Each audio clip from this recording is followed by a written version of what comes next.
lecture we are going to work on Fourier transform. Like we had Fourier series, we have Fourier transform for non-periodic signals.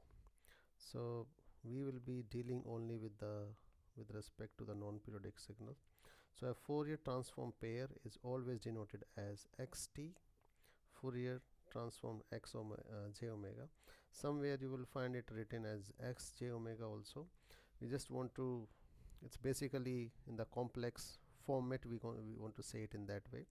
It is actually this, but just for the sake of convenience we just write it x of omega throughout this topic.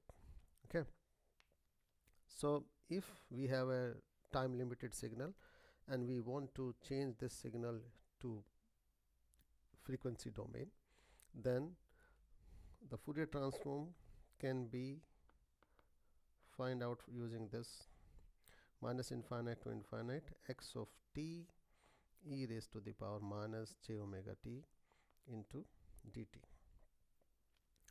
Okay, and if x omega is given to us, so x omega is given and we want to find x of t, which is we call as so it's a Fourier transform, or you can say f of x of t also, and then you have inverse Fourier transform, which is of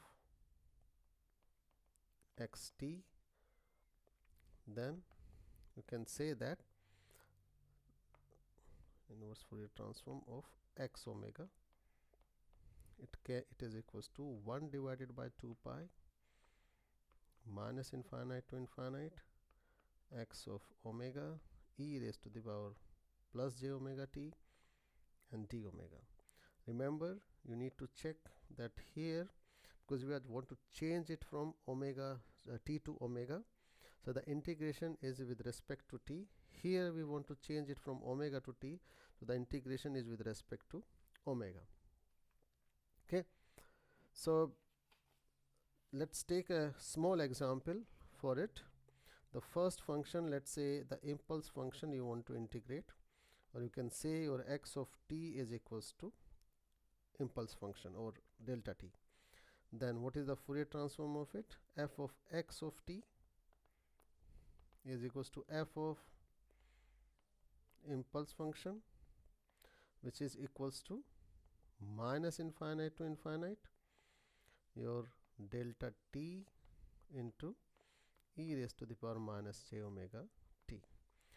Now here we need to look at the properties of this impulse function. We know that this impulse function exists at only one point, which is given in the bracket t equals to 0. So if we will apply this here t equals to 0, then we can say that minus infinite to infinite e raised to the power 0 dt is equals to dt, and we know that area under an impulse function is equals to 1. So we can say that impulse function form a Fourier transform pair with 1. So we can say the Fourier transform of impulse function is equals to 1. Let's take another example. If it's given to you that x of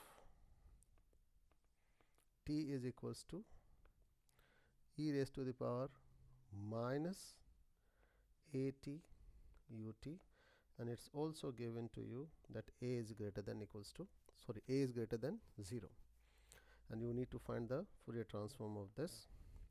So f of x of t is equals to, you can say, just the different way of writing, I'm just writing all of them, will be equals to minus infinite to infinite e raised to the power minus at ut.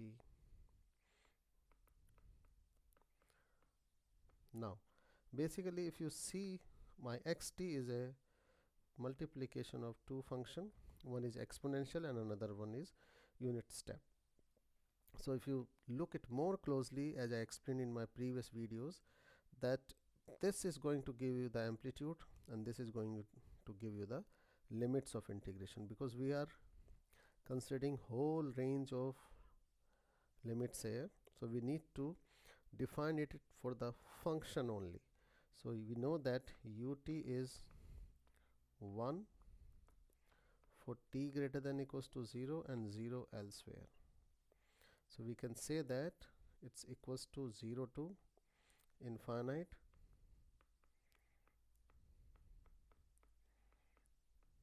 dt, and as same base the powers add, so you can say it's a plus j omega t dt.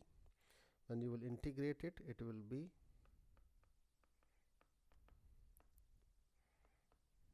divided by 0 to infinite. Now you will put the upper limit and lower limit. I'm just taking it outside. When you will put upper limit, it will be e raised to the power minus infinite, as you are replacing t by infinite, and this is e raised to the power 0. E raised to the power minus infinite is 0, so we can say that minus 1, which will be equals to a plus j omega. Now if you wish to plot it, so we have this x omega. So if I look at the amplitude of it, I hope you know that amplitude of, or can say magnitude of, a complex number is this. So we can say the magnitude of this is a square plus omega square, and the phase of this will be tan inverse omega by y over x basically. So if you will plot them on phase and magnitude plot with respect to omega, then this, mind my drawing, is basically a histogram form. It's like this. They both are similar on both sides. This is 0 and this point is at 0, so this point is 1 divided by a. When you will put omega equals to 0 here, it will be 1 divided by a, and when you will plot in for phase, it will be your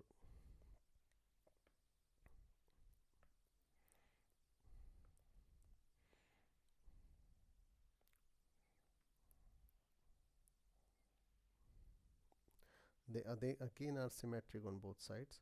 So this point is pi by 2,